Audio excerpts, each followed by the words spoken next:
Shine your light now. This time it's got to be good. You get it right now, yeah. 'Cause you're in Hollywood. 'Cause you're in Hollywood.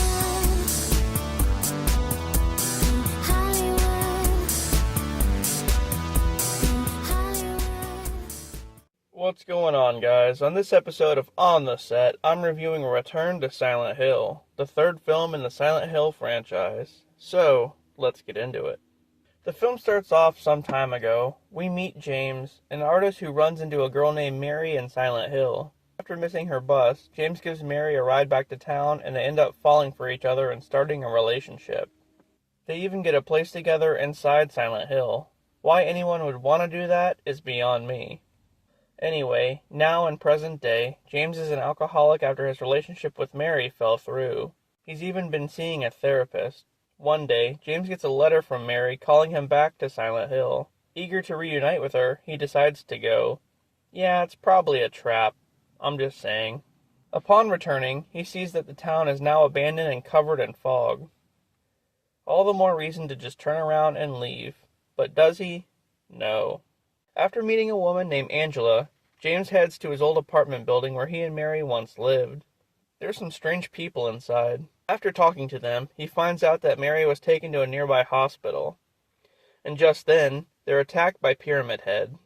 But James suddenly wakes up, now in a somewhat more normal Silent Hill, almost like he was imagining the whole thing. Then he meets a little girl named Laura who tells him that she knows Mary. After that, he meets another woman named Maria who bears a striking resemblance to Mary herself, and Maria offers to take James to the hospital where she's been at. As they head there, James keeps having flashbacks of Mary being involved in a cult in Silent Hill that was ran by her father. Here, we learn why they broke up. James witnessed her being part of a bizarre cult ritual. When they get to the hospital, Maria is attacked by a group of blind nurses and James has to go on without her.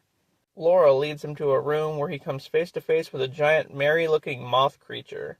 And just then, James wakes up again in another hospital. His therapist tells him that Mary died after they broke up, and he's been delusional ever since. Oh, so there you go. The whole thing's been in his head. Or has it? After that, the environment morphs back into the dark version of itself, and he's back at the other hospital.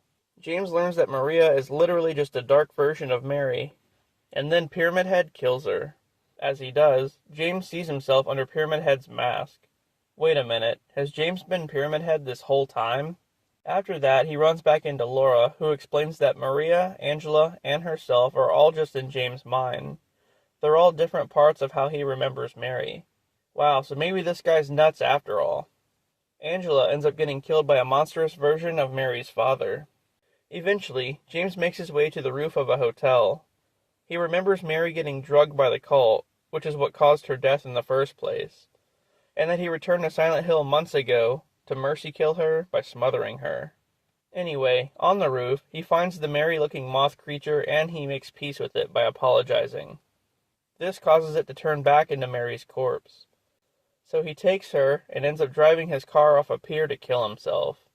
But just then, he wakes up again and is in the scene from the beginning of the movie where he first met Mary. So this is like some Inception type shit here. As Mary misses the bus, instead of driving her back into Silent Hill, he chooses to drive away from it. The end. Well, that was confusing. So unlike the first two films, this one is a self-contained story based off of Silent Hill 2, completely unrelated to the story of Alessa. It had some good moments and was eerie, but overall, it was just okay. Kind of confusing. The fact that James made up different versions of Mary everywhere was crazy, and that she appeared as that creature. Clearly, he felt some sort of guilt over her death. But hey, at least we got to see Pyramid Head. Or maybe James dressed as Pyramid Head. I'm not too sure. Anyway, that was Return to Silent Hill. Thanks for watching, and I'll see you later.